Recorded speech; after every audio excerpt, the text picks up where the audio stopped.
Yan, pakinggan mo, panoorin mo to. Tapos yun na nasa ito na matapos. And syempre, please do me a favor, please do subscribe and click our tiny notification bell so that you'll be updated every time we have a new upload videos. Disclaimer din po, ang mga videos po natin ay para lamang po sa may bukas ang kaisipan at may malawak na pang unawa. Kung wala po tayo nito, maaari na lamang pong mag-skip at mamili na mga videos na nararapat para sa inyo.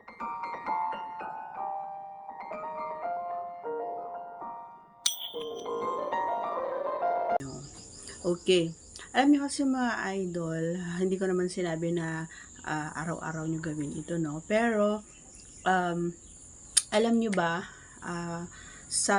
on my behalf na lang, para sa akin, ako kasi yung klase na talaga naman na gusto ko na may, kumbaga, sa isang linggo ay meron tayong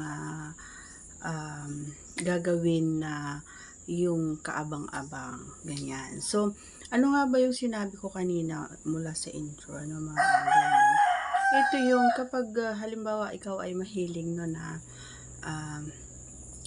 magbang ganyan ng kipay, ganyan. So, ugaliin mo na wag yung kumbaga sunggab ano, do it in a nice way, do it properly, hindi yung basta ka na lang na andun. And of course, it's very important also na yung hygiene natin ay malinis yung ating ipin, mag-wash tayo.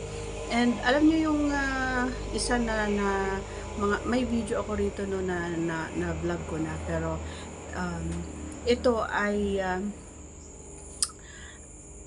may possibility talaga na yung isang tao, or halimbawa ako, dati kasi hindi ako ganun yung kadali kumbaga na yung pakiramdam ko or yung feelings ko kumbaga ay parang normal, hindi siya yung walang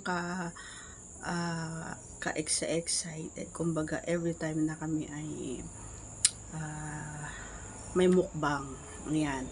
Kasi nga lagi ko naman ginagawa yon. And okay naman siya, and pasado naman sa kanya, satisfied naman siya, napaka-okay ko naman siya. So sometimes ay may magkakataon din na medyo may almas din. So minsan nagkakaroon din ng time na natatapos talaga siya.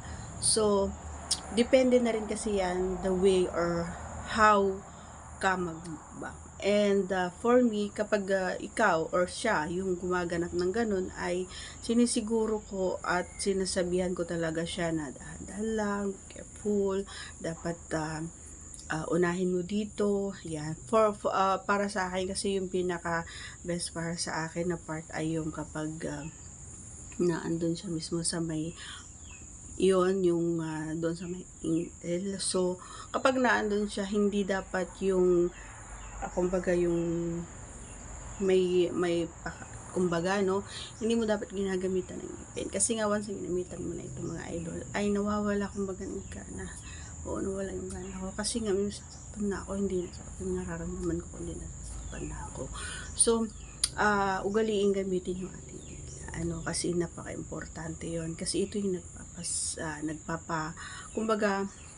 nagpapasaya or ito yung pinakamahalaga kumbaga na part na pwede mong na gamitin mo every time na mukbang ka, hindi mong gamitin mo, okay?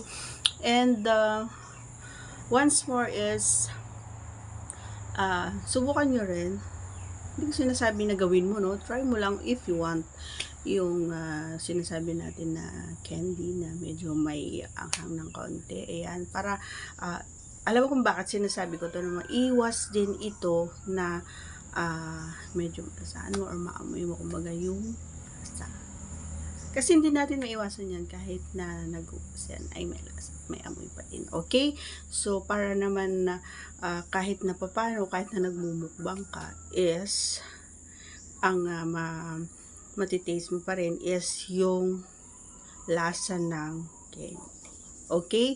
Hindi yung kanyang mani, kaya ang kanyang lips. Okay, so that's all for today's video. Once again, if you are not yet connected, just do subscribe and click the tiny notification bell so that you'll be updated every time we have a new upload videos. Thanks for watching, everyone. See you again on our next vlog. Bye!